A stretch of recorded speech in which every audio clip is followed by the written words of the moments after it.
Una de las preguntas más importantes que me hacen en el proceso de comunicación con los lectores y oyentes es la pregunta de por qué las acciones de los líderes mundiales son tan inadecuadas. Me preguntan por qué los gobiernos no las toman como base para minimizar las consecuencias de la próxima crisis.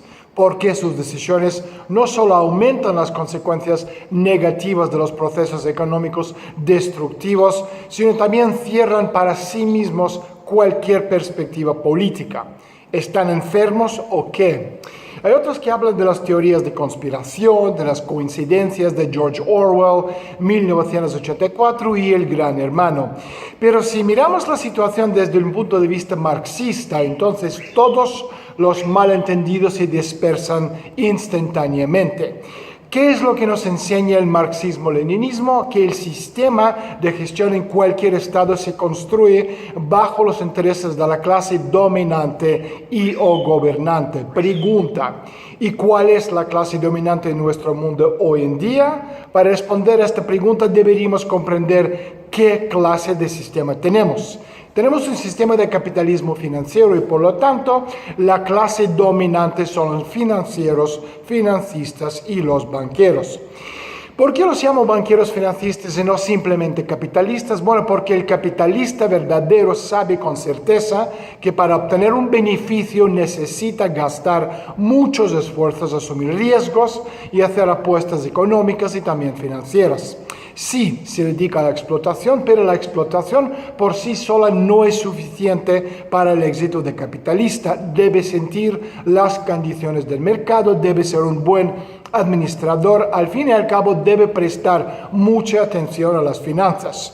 Durante los últimos 100 años y sobre todo los últimos 40 desde Reaganomics de 1981, los banqueros viven dentro de una situación mucho más cómoda. Los banqueros ni siquiera tienen que arriesgarse, dado que la legalización de las primas de emisión de los dólares, por ejemplo, no es un riesgo. La infraestructura para esto fue construida por las generaciones anteriores, es decir, las generaciones después del final de la Segunda Guerra Mundial, en los años 50 y 60 del siglo pasado.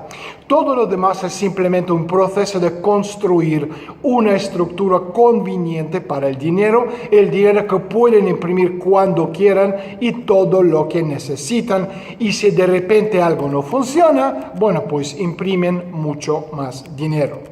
Tal situación no solo es destructiva en términos de pensar sobre el futuro, es totalmente destructiva desde una perspectiva estratégica. Mientras que existía la Unión Soviética como una amenaza permanente al capitalismo occidental, este rasgo especulativo banquero financista no se había manifestado tanto, pero la Unión Soviética desapareció hace 3 décadas. Y durante estas décadas los financieros han creado una estructura de gestión planetaria que no tiene nada que ofrecer como una visión para el futuro del mundo. ¿Por qué? Bueno, porque todos los protagonistas banquero-financistas saben y lo entienden. Para recibir dinero, todos deben satisfacer a los banqueros. Y eso es todo. ¿Qué significa satisfacer? Besarles el culo. Y si los ofendes personalmente, ya no habrá más dinero para ti. Nunca. Ti, en este caso, no somos nosotros la masa sucia, como nos llaman la élite. Ti, en este caso, son los gobiernos, las estructuras multinacionales, la burocracia planetaria, los ONGs, los sistemas de control y de gestión, etc. Y aquí tenemos una situación maravillosa. Creado bajo la tutela de la clase dominante, la élite de casi todos los estados es orgánicamente incapaz de cambiar nada, ni de crear nada, ni de proporcionar nada para el futuro. ¿Por qué? Bueno, por una razón banal. La teoría de crisis que desarrollamos en la Unión Soviética a lo largo del siglo XX tiene un inconveniente muy importante desde el punto de vista de los banqueros. Esta teoría dice que durante la crisis el papel relativo de los financistas en la economía caerá estrepitosamente del 50% ahora a un máximo de 5%. Y en términos absolutos esto será aún mayor, pero los financieros no están interesados en las cifras absolutas porque para seguir siendo la clase dominante necesitan unas cifras relativas. Además, como muestra la situación anterior a la crisis, antes de 2008, quiero decir, cuando la cifra de ganancias que redistribuyeron a su favor saltó al 70% y les pareció poco en aquella época, ¿de qué vamos a hablar cuando su peso en la economía dentro de poco caerá a 5%?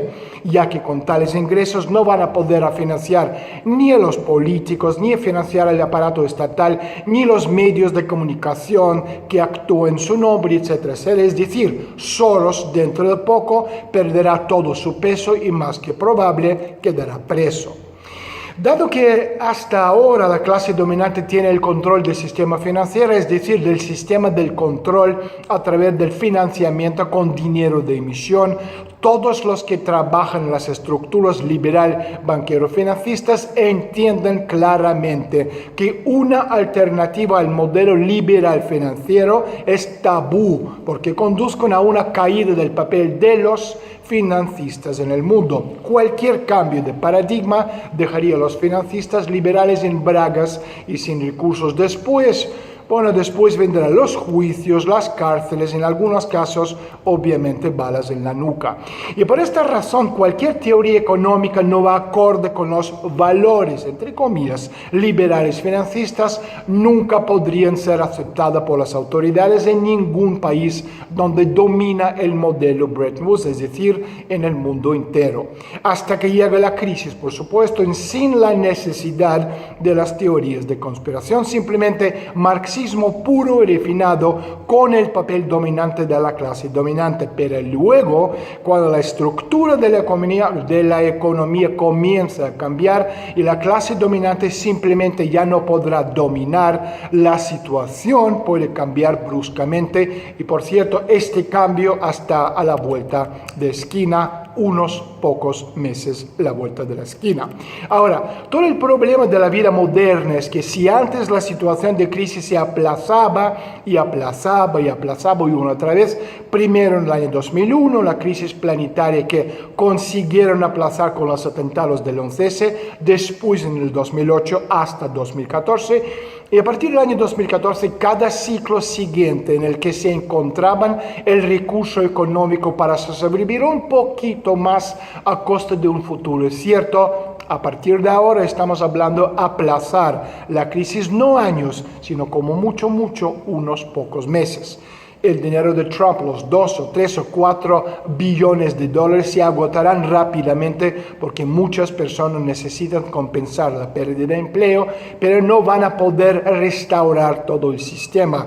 Imprimir billones de dólares todos los meses tampoco es una opción. Pagar los miles de dólares a todos los ciudadanos del país está obviamente fuera de cuestión. La lógica aquí es simple. El PIB es el valor agregado. El PIB de Estados Unidos real, no dibujado en papelito, es de alrededor de 14 o 15 billones de dólares al año. Se dice trillion en inglés. La oferta monetaria ampliada que proporciona el movimiento de dinero es casi la misma y el volumen de negocios, incluido el diario, también es comparable con esta cifra. Y si la ganancia cae, entonces esto es soportable. Si el volumen se mantiene, pero si el volumen cae, ya no puede compensarlo, ya que el exceso de dinero causa inflación de inmediato. Esto, por cierto, se trata también de problemas de China. En los Estados Unidos, el dinero caliente se esteriliza moviéndolo al sector financiero. En China, el dinero caliente lo cambian a la divisa que reciben en relación con el excedente de la balanza comercial.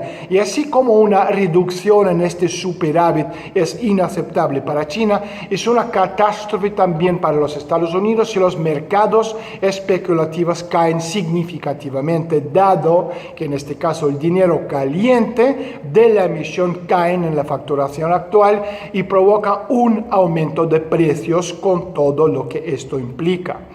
¿Por qué estoy contando todo eso? Porque los modelos antiguos ya no funcionan. ¿Les gusta esto a los políticos o no les gusta? Para la clase política de los Estados Unidos van a hacer todo humanamente posible para retrasar la situación hasta las elecciones presidenciales de noviembre. Y después, después vendrá el colapso sistémico planetario. Lo de ahora es un aperitivo, una cosquilla comparando con la grandísima depresión sistémica que se nos viene encima en unos meses y que nadie puede ni imaginar. Lo vivimos en la URSS en 1991 cuando de un día para el otro 40% de la población perdió todos sus ahorros. De hecho, entre 1989 y 1996, 25 millones de ciudadanos de la ex Unión Soviética se suicidaron, murieron de drogas y de alcohol. El Occidente va 30 años detrás de nosotros, pero va a pasar exactamente lo mismo que en Rusia a partir del año 1991. Por cierto, incluso por esta razón, los rusos son gente mucho más adaptada que los occidentales, que están acostumbrados a solo un modelo económico y por ahora son generalidades. Sobre todo debemos ser conscientes de que la vida ha cambiado radicalmente para absolutamente todos y necesitamos prepararse para una nueva vida y no tratar de conservar la antigua. En general, todos deciden por sí mismos. Está claro que la mayoría de las personas no harán absolutamente nada, sino que esperarán a que suceda algo para reaccionar más o menos, más bien menos. Buscarán apoyo de los gobiernos y tardarán tiempo valioso en darse cuenta que este apoyo no vendrá nunca. Pero aquellos que están listos para trabajar e inventar cosas nuevas, en este mundo nuevo tendrán muchas posibilidades de levantar un imperio.